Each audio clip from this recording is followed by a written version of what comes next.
Let's come to some of the international issues. It's been, like I said, just barely 3 weeks since Trump came to office. He signed more than 250, 300 executive orders, including the one on tariffs that's coming today. The most significant foreign policy phone call, I guess, happened yesterday when he spoke to both President Putin for the first time, I think, in many, many years, and also to President Zelensky. And Mr. Trump is convinced that this is the beginning of the all-elusive peace in Ukraine, this all-elusive ceasefire that he says Ukraine and Russia should have been working towards yesterday. I think what happened yesterday, number one, was quite amazing. And number two, I think it plays to India's advantage in a significant way. And let me tell you what I think happened. I think President Trump, and especially the comments of Secretary of Defense Hegseth yesterday, made it clear that the United States has gone a long way towards accepting the main two conditions that the Russians demand to settle this war. I'm actually very surprised that this happened. Hegseth said that, and Trump said, that Ukraine would not be in NATO. And moreover, Hegseth made it clear that we're not going to give Ukraine security guarantees. This means that it is possible to get a genuinely neutral Ukraine, which is the first demand that Putin has made. Mm-hmm. The second demand is that the West and Ukraine accept the fact that Russia has annexed Crimea and it has annexed those four easternmost oblasts in Ukraine. And Hegseth basically said yesterday that we're going to do that. He didn't specifically say what territory the Russians could keep from an American perspective, but he implied that the Russians can keep what they've already conquered and maybe a bit more. And these are the two major demands that Putin has made of the West and of Ukraine. And it's not surprising that the Russians were ecstatic about what happened yesterday. The Europeans and the Ukrainians are profoundly upset, and many people in the United States are profoundly upset about what Trump is doing. Trump has fundamentally reversed, or appears to be fundamentally reversing, the Biden administration's foreign policy. Now, why is this good news for India? The Biden administration was very upset with India for not cracking down on the Russians, for not having an antagonistic relationship with Russia because of Ukraine.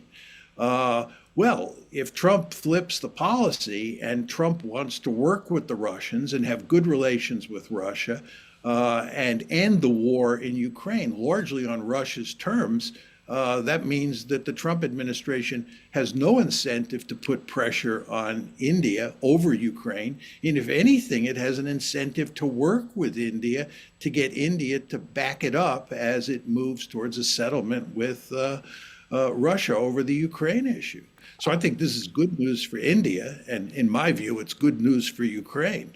I'll come to the India part in just 1 second. Why would the Ukrainians accept such a deal? They have to give up about anywhere between a fourth and a fifth of the territory that they had before this war began. There are no guarantees, security guarantees. There is no NATO membership. Why would they agree to this? It's not clear they will agree to it, right? I mean, and we also have to see what happens with the Europeans. There are three players here. The Europeans, the Ukrainians, and the Americans. Now, the Americans are the principal driving force, but as you're saying, we have to get the Ukrainians on board. And if they don't accept this deal, that could be a real problem. And I don't know how Trump will finesse that. But there's no question that Trump is moving in a fundamentally different direction than the Biden administration was moving in. And really what's going on here is that the Trump administration is facing up to the fact that the Russians are going to win this war. The Ukrainian military is falling apart on the battlefield.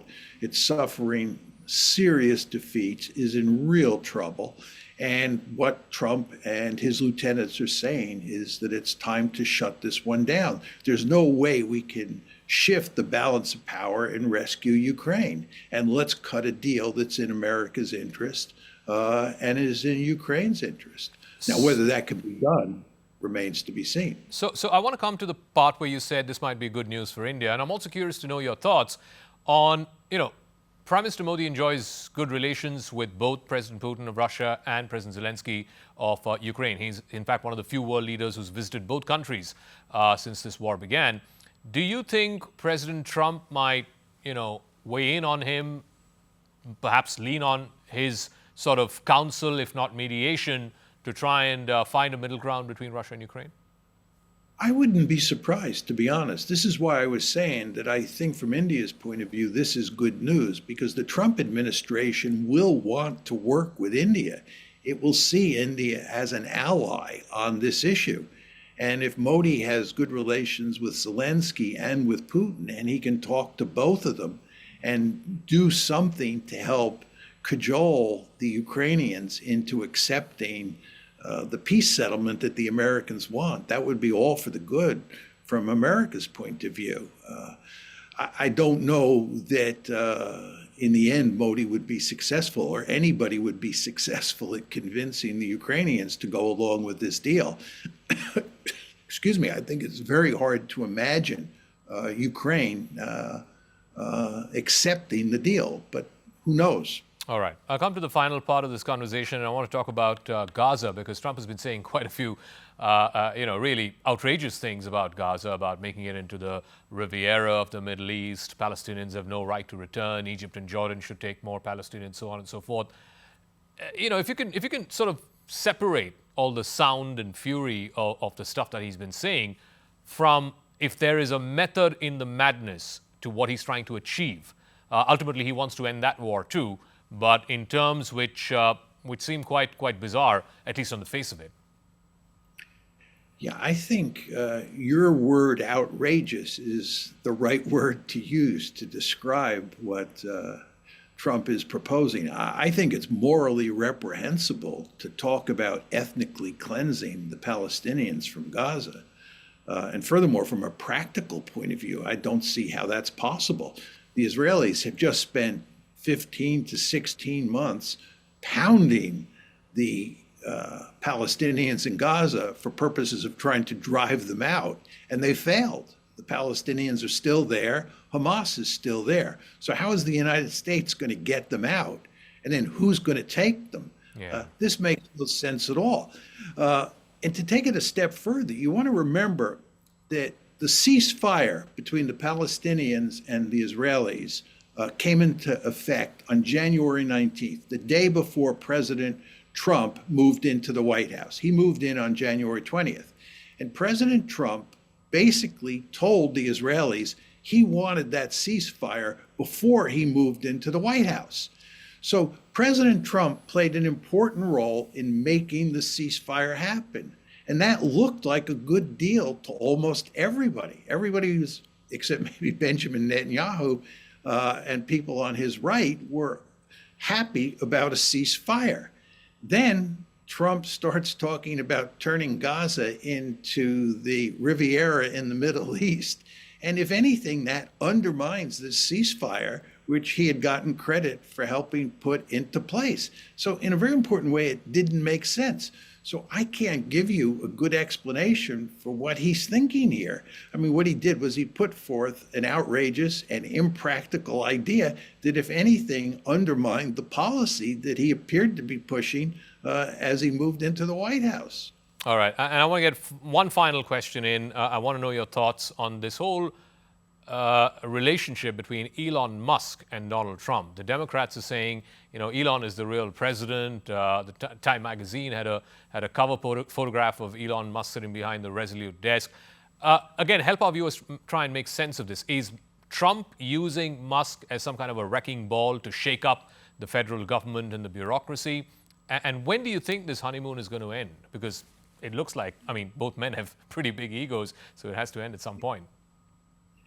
Yeah, there's no question that Trump has a huge ego. And when they put Elon Musk, on a magazine cover and he's portrayed as the real president, you would think that this would drive Donald Trump crazy. Apparently, it's not done that. I think that Trump understands that if he's going to do a wrecking ball operation, both on the foreign policy front and on the domestic policy front, he can't do it all by himself. And he has to delegate responsibility. And Elon Musk is the ideal person to turn to help do the wrecking on the domestic front. And Musk, I think it's fair to say, is acting as a wrecking ball, and he doesn't care what anybody says about him. So from Trump's point of view, he is, an ideal person to help him. And I think maybe Trump feels that he is the president. Remember, he has 4 more years in front of him. The guy hasn't even been in power for 1 month.